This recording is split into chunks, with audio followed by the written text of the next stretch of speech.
ദൈവത്തിൻ്റെ അതിപരിശുദ്ധ നാമം മഹത്വപ്പെടുമാറാകട്ടെ. സങ്കീർത്തനങ്ങൾ 9-ാം അധ്യായം 1 മുതൽ 20 വരെയുള്ള തിരുവചനങ്ങൾ. ഞാൻ പൂർണ്ണ ഹൃദയത്തോടെ യഹോവയെ സ്തുതിക്കും, നിന്റെ അത്ഭുതങ്ങളൊക്കെയും ഞാൻ വർണ്ണിക്കും. ഞാൻ നിന്നിൽ സന്തോഷിച്ച് ഉല്ലസിക്കും. അത്യുന്നതനായുള്ളവയെ, ഞാൻ നിന്റെ നാമത്തെ കീർത്തിക്കും. എൻ്റെ ശത്രുക്കൾ പിൻവാങ്ങിയിൽ ഇടറി വീണു, നിന്റെ സന്നിധിയിൽ നശിച്ചു പോകും. നീ എൻ്റെ കാര്യവും വ്യവഹാരവും നടത്തിയിരിക്കുന്നു. നീ നീതിയോടെ വിധിച്ചുകൊണ്ട് സിംഹാസനത്തിൽ ഇരിക്കുന്നു. നീ ജാതികളെ ശാസിച്ച് ദുഷ്ടനെ നശിപ്പിച്ചു. അവരുടെ നാമത്തെ നീ സദാകാലത്തേക്ക് മായ്ച്ചു കളഞ്ഞു.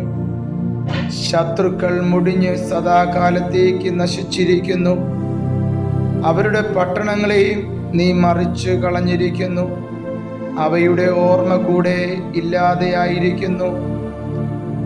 എന്നാൽ യഹോവ എന്നേക്കും വാഴുന്നു. ന്യായവിധിക്ക് അവൻ സിംഹാസനം ഒരുക്കിയിരിക്കുന്നു.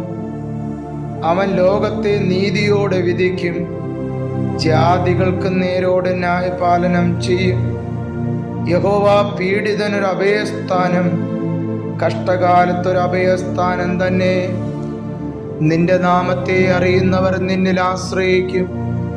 യഹോവേ, നിന്നെ അന്വേഷിക്കുന്നവരെ നീ ഉപേക്ഷിക്കുന്നില്ലല്ലോ. സിയോനിൽ വസിക്കുന്ന യഹോവയ്ക്ക് സ്തോത്രം പാടുവിൻ. അവന്റെ പ്രവർത്തികളെ ജാതികളുടെ ഇടയിൽ ഘോഷിക്കുവിൻ. രക്തപാതകത്തിനും പ്രതികാരം ചെയ്യുന്നവൻ അവരെ ഓർക്കുന്നു. എളിയവരുടെ നിലവിളിയെ അവൻ മറക്കുന്നതുമില്ല. യഹോവേ, എന്നോട് കരുണയുണ്ടാകണമേ. മരണവാതിലുകളിൽ നിന്നും എന്നെ ഉദ്ധരിക്കുന്നവനെ, എന്നെ ഭയക്കുന്നവരാൽ എനിക്ക് നേരിടുന്ന കഷ്ടം നോക്കേണമേ. ഞാൻ സിയോൻ പുത്രിയുടെ പടിവാതിലുകളിൽ നിന്റെ സ്തുതിയൊക്കെയും പ്രസ്താവിച്ച് നിന്റെ രക്ഷയിൽ സന്തോഷിക്കേണ്ടതിന് തന്നെ. ജാതികൾ തങ്ങൾക്കുണ്ടാക്കിയ കുഴിയിൽ താണുപോയി. അവർ ഒളിച്ചുവെച്ച വലയിൽ അവരുടെ കാൽ തന്നെ അകപ്പെട്ടിരിക്കുന്നു.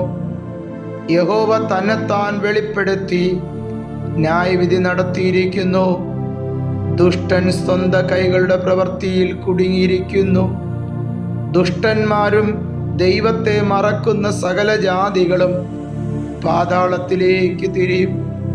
ദരിദ്രനെ എന്നേക്കും മറന്നുപോകുകയില്ല. സാധുക്കളെ പ്രത്യാശയ്ക്ക് എന്നും ഭംഗം വരികയുമില്ല. യഹോവേ, എഴുന്നേൽക്കണമേ. മർത്യൻ പ്രബലനാകരുതേ.